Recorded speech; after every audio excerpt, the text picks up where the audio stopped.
So, welcome to 10 Secrets for Success in Spiritual Living. Now, as I've shared before, this book was written by Dr. Wayne Dyer in response to his publisher saying, why don't you write something for middle school students at about an 8th grade vocabulary?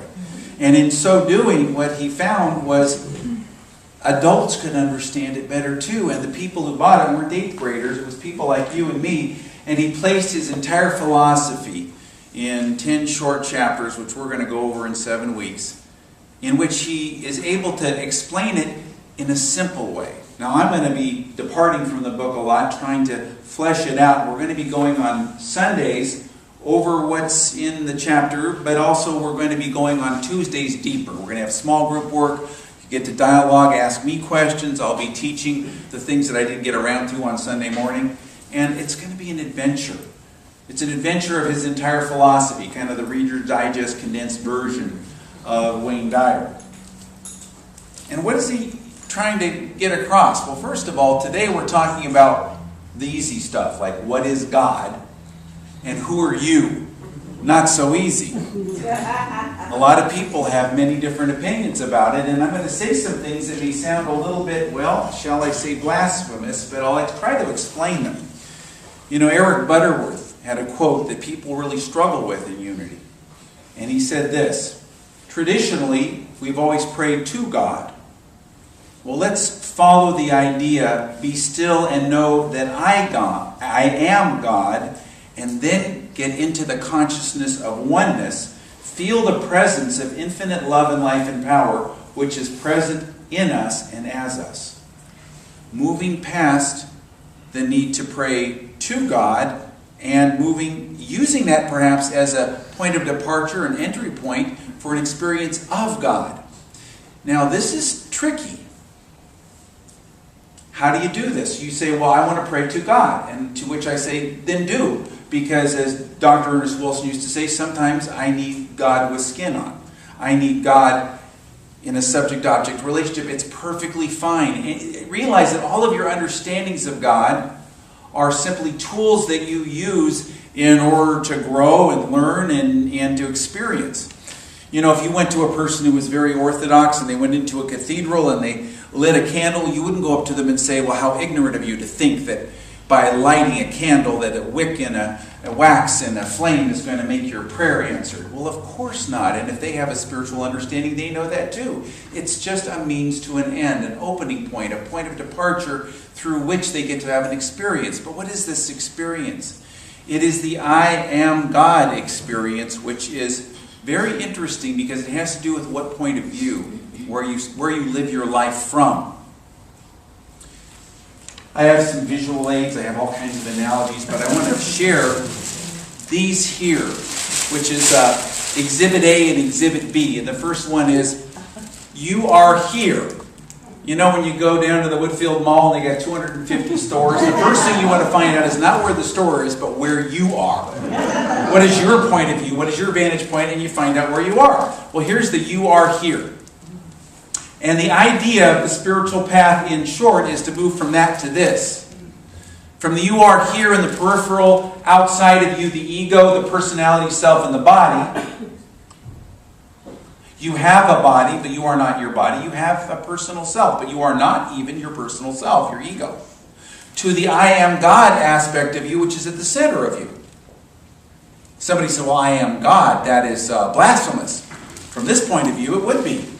I mean, the part of me that wants chocolate ice cream right now, to say I am God is missing the point. But there is that which is at the core of me, the center of me, the essential me. That part which came in trailing clouds of glory in Wordsworth's words, that is God. God is not separate from it. And if the analogy works for you, it's like the drop in the ocean. The drop is not the entire ocean, but you couldn't say it's separate from it. In fact, you could accurately say the drop is ocean. And you could even say that you could take the drop out of the ocean and it would evaporate. It has no existence apart from or outside of the ocean. So you are that drop that the ocean is wooing. Rumi, the great poet from Persia, wrote, "Listen, O drop, give yourself up without regret. and in exchange gain the entire ocean. Listen, O drop, bestow upon yourself this honor, and in the arms of the sea feel secure. Who indeed should be so fortunate? An ocean wooing a drop. In God's name, sell and buy at once. Give up a drop and take this sea full of pearls. You are that drop. The drop is the ocean, is ocean. To say you're not all of God is accurate. To say you are God is like saying the drop is ocean. And yet here's another way of looking at it. I got to experience this very graphically in the early 1980s after I'd gone through a divorce, and I was in Montana to give a workshop. A workshop, which was on the Tao of Unity, was at a retreat center, and somebody took me to a tack store where the cowboys go get their supplies. Well, I couldn't find anything there that I wanted to buy, except for right by the counter there was a basket filled with hat pins. Cowboy hat pins. You put them on your cowboy hat, which I didn't have. But I looked through them, and I looked at one, and one of them said, I am perfect just the way that I am. Together? I am perfect just the way that I am. Well, I didn't feel perfect. I made some choices and made decisions. I'd gone through experiences that made me feel bruised and battered, and I didn't feel at all perfect, and yet I had the strongest intuitive sense that I should buy the hat pin. I didn't have a hat for it, but I put it up on my bulletin board. I am perfect just the way that I am. Together? I am perfect just the way that I am. And that was something that I needed to look at within my beingness in order to make that move to the core of my being, to move from this to this.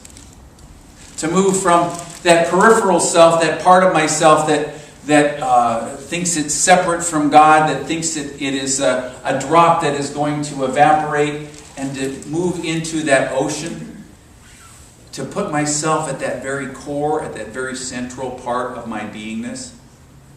And so I am perfect just the way I am. And it worked really well. I began to get in touch with that essential being, that part of myself, that part of myself that was always perfect, that didn't need anything in order to be that perfection. That part of myself that was expressed back in Exodus. Remember Moses? He experienced what's called the burning bush. And I always like to talk about that a little. Why would he think God was a burning bush?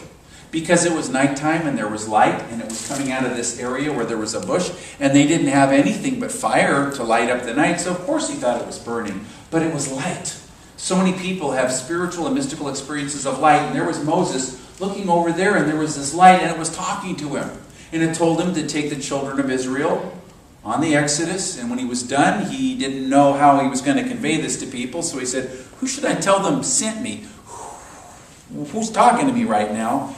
And the words came forth, I am that I am. Tell them that I am sent you. Now, I am that I am is the Hebrew verb to be. It's not a noun. So this experience of God, which is at the core of your being, is more of a presence than a person. Can you experience God as a person? Yes, because God is infinite. You can experience God as anything that you choose to. Spiritual growth is not confined to any religious or even spiritually defined path. And yet, there is something that is an experience of God that flows from the center out to the circumference. And that is that I am perfect just the way I am. Well, I went along with that for a couple of years, and I got my life together, and after those spiritual practices, I got my act together, and things were really pumping, and my church was going, and I was happy, and I was living in my condo, and I got kind of full of myself. And things started showing up in my life that I started noticing came from my childhood patterns of codependency and certain things for which I needed to go and do some work. And around that time, the cowboy hat button, broke. And I couldn't put it in there. And it was a sign, and that same day I was in some store, I don't know, some spiritual store, and there was a bumper sticker that said, I have the courage to change. And it was time for me to go to work on this. That outer part of me that needed to change. This doesn't need to change. I am that I am is always and will be always. It is that verb to be. God is more of a verb than a noun in our experience.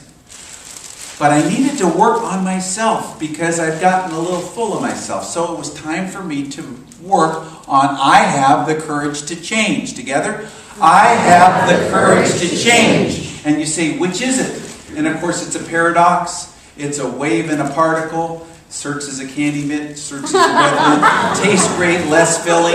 It's both equally true, and I call it the Texas two-step. You got to work to experience that light, bring in the light, bring in the light, bring in the light until it reveals something that needs to change, and you work on that to clear it out to create more of a capacity to bring in more light. And then you go and you bring in the light, bring in the light, bring in the light, and then you work on stuff. And you say, but I don't want it to be like that because that sounds like a lot of work. And I say, welcome to planet Earth. And so, the courage to change, and I worked with that, and I got into Al-Anon groups, and I started doing journaling and fourth and fifth step work, and started doing that kind of work. And now I freely, as much as possible, move from one to the other. It isn't that you're down in the middle of it.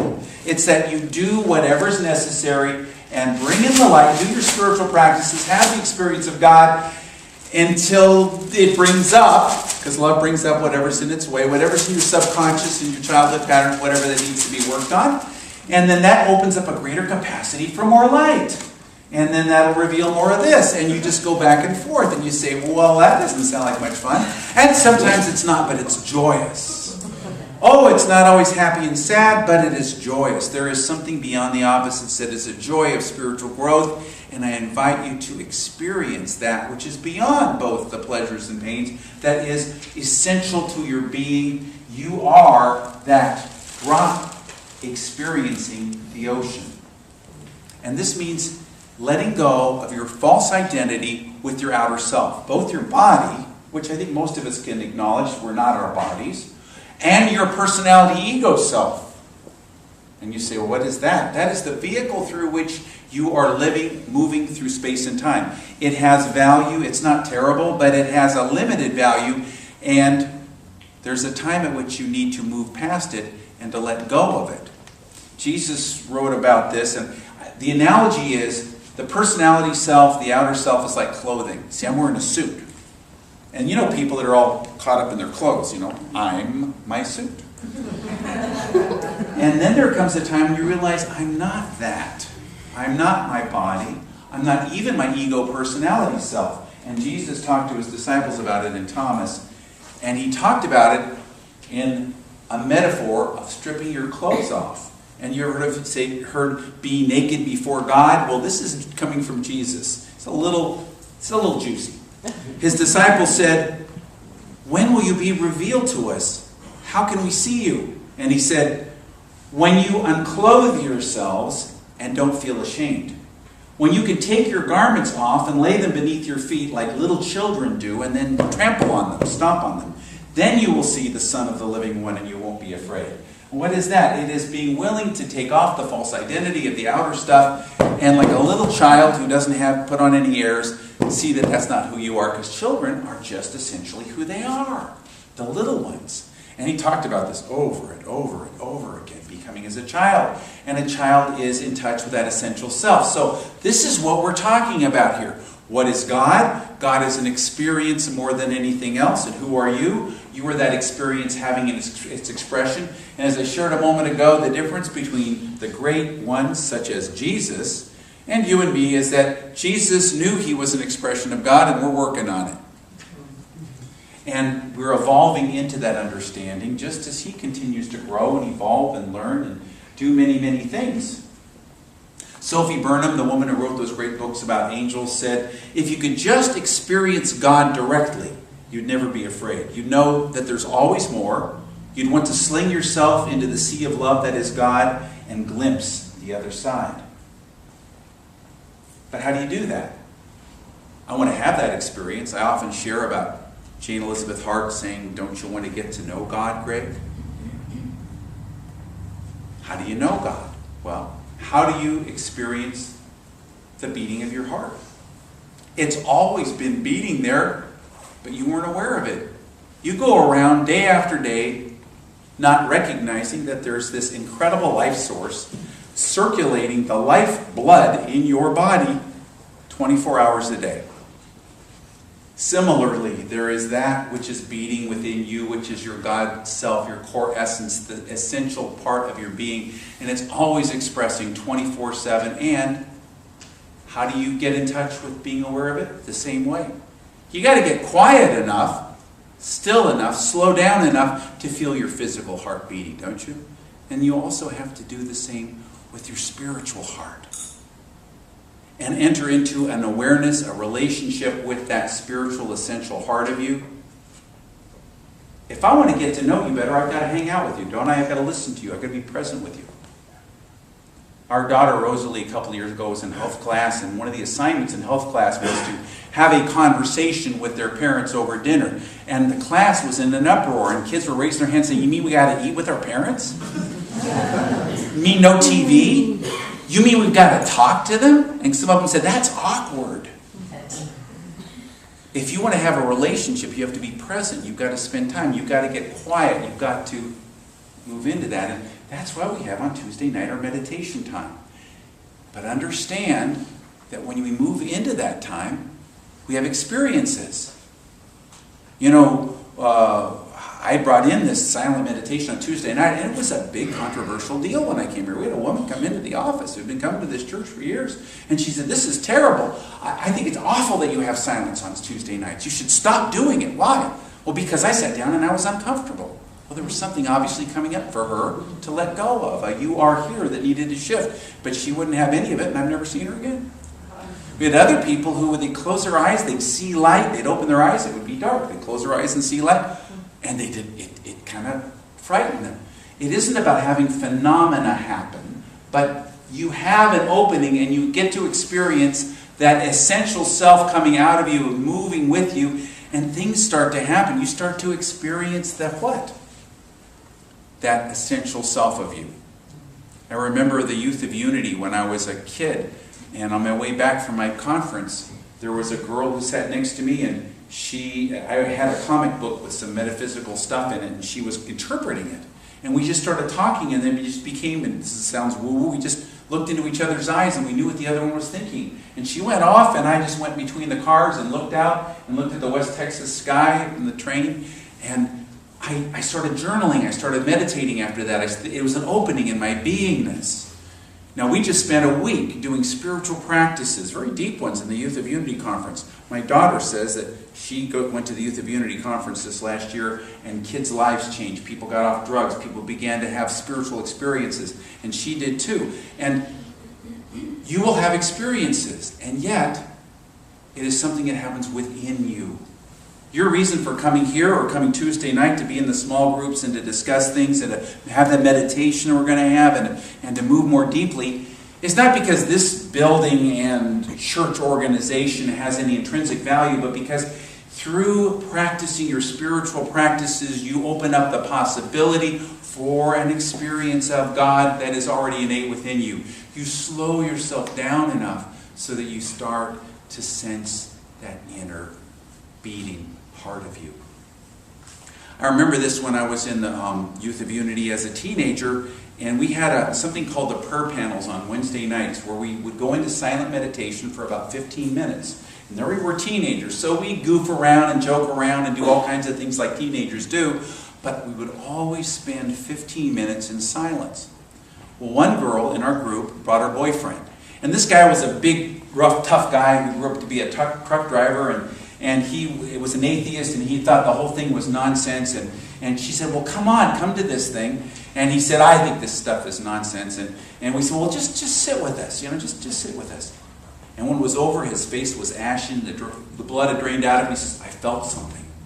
There was something there. Well, what was it? I don't know, but it was good.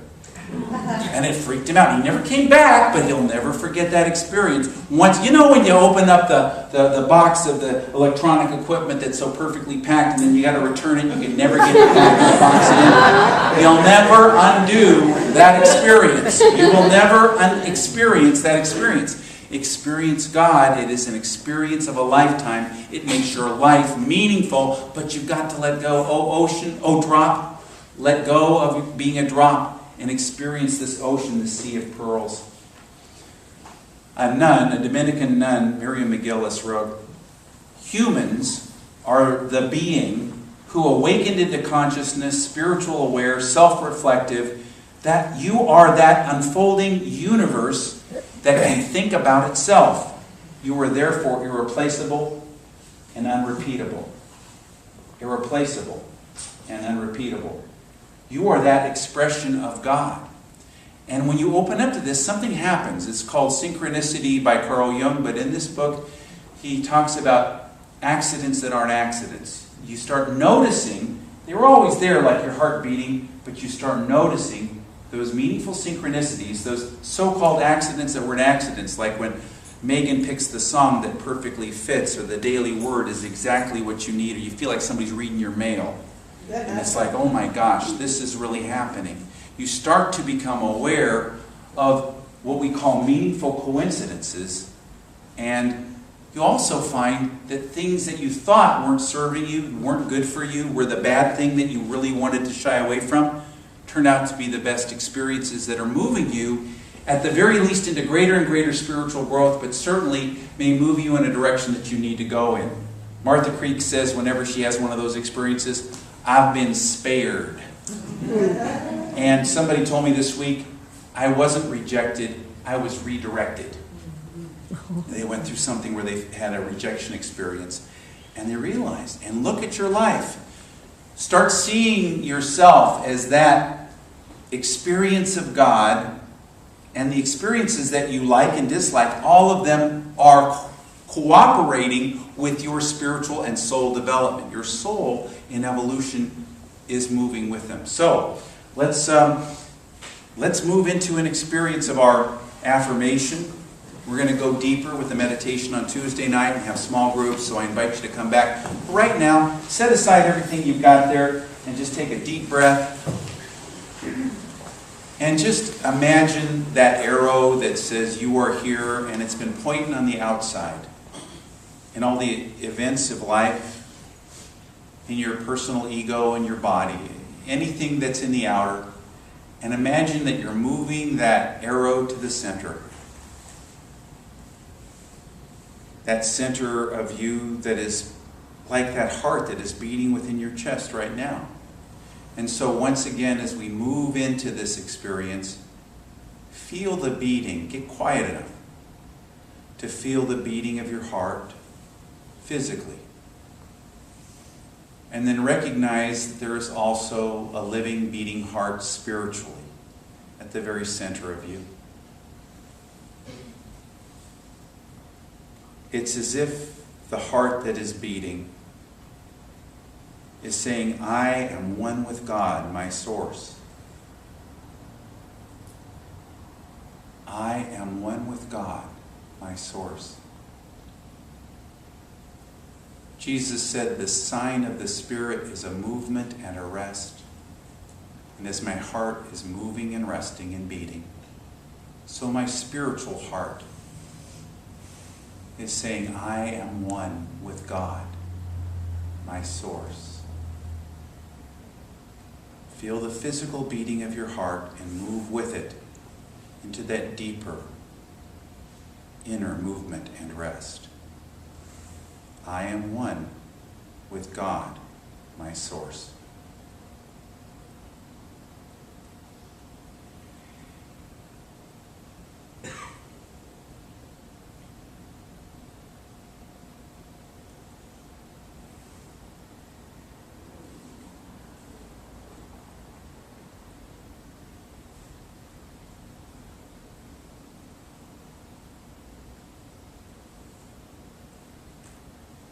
I am one with God, my source.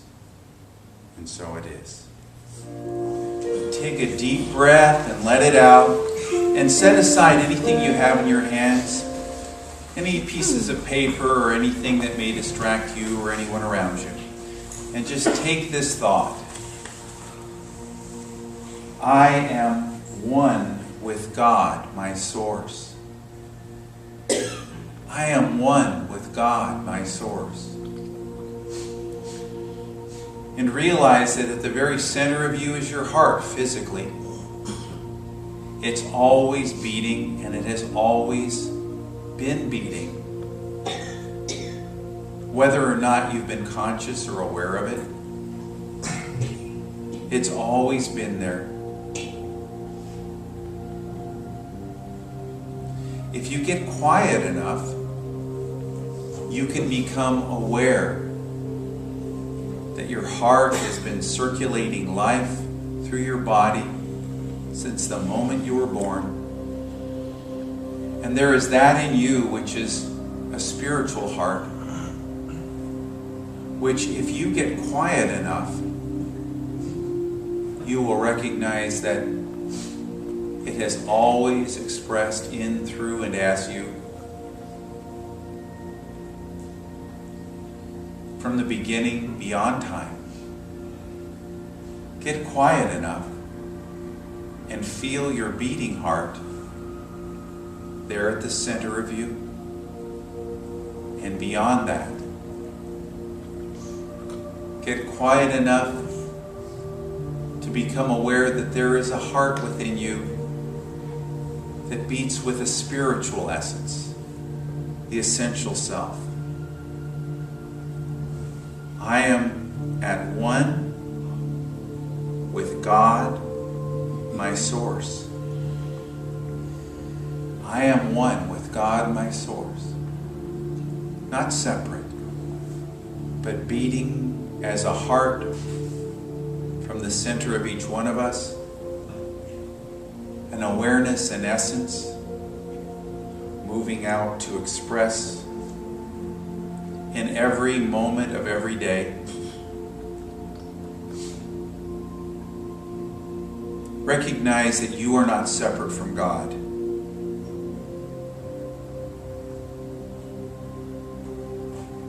And as you move deeper and deeper into the center of your being, physically where your heart is beating, and spiritually where the love of God is flowing, flowing.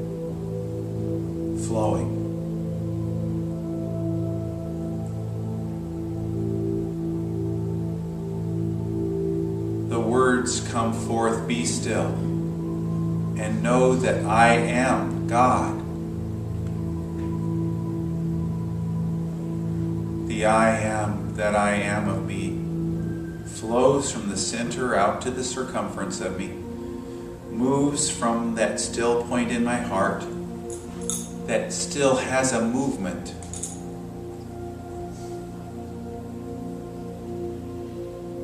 Jesus said the sign of the Spirit is a movement and a rest. The beating heart, moving and resting from the center of our being, moving out.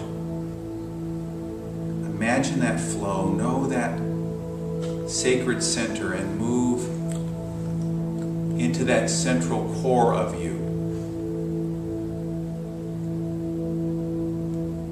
I am that I am.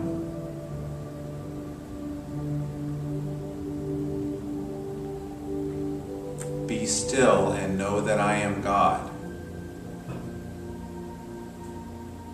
I am one with God, my source. Move into the center.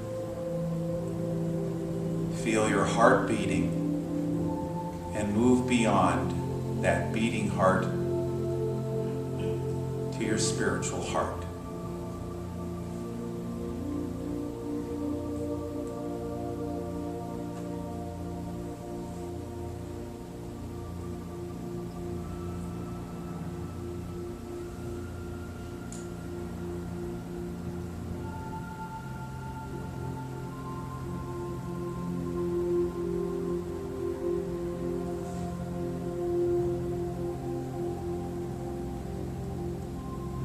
I am one with God, my source. As my heart beats within my chest, that spiritual heart, that movement and rest, that still point, moves with the rhythm of I am that I am. Be still and know that I am God. And so it is. Amen. So we're taking our offering now, and we're taking our offering from that point of view of the I am that I am. So I give from the core of my being, and I receive freely. Together, I give from the core of my being, and I receive freely. And silently. And again aloud together. I give from the core of my being, and I receive freely. And so it is.